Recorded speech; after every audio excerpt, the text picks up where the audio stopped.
parents, teachers, and principal. Good morning to all.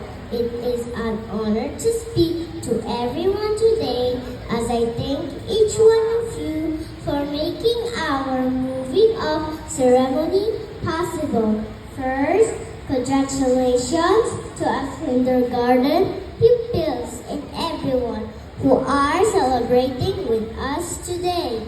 As we make farewell in our kindergarten year, let's embrace the new chapter as we look forward in the next years of schooling.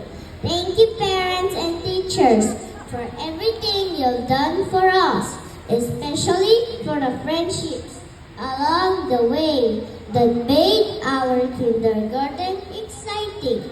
Words are not enough to express our sincerest gratitude, to make you feel appreciated and important to us. Lastly, our sincerest gratitude and appreciation to our beloved school, San Roque Elementary School, for giving us dedicated teachers who make us into God-fearing, obedient, and responsible individuals in our words and actions. It has been a wonderful journey and continue to soar high and dream big.